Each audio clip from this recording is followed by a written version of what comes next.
யாத்ராகமம் 15ஆம் அதிகாரம் 26ஆம் வசனம்.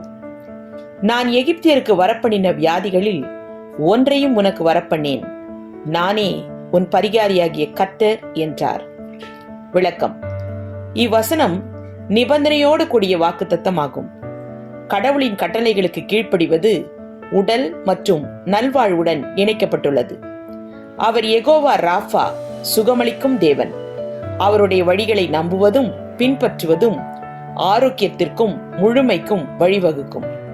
எனவே இவ்வசனத்தை உரிமையோடு கேட்டு கர்த்தரிடம் சுகத்தை பெற்றுக்கொள்வோமாக. ஆமீன்.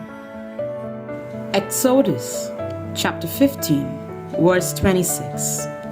I will not bring on you any of the diseases I brought on the Egyptians, for I am the Lord who heals you.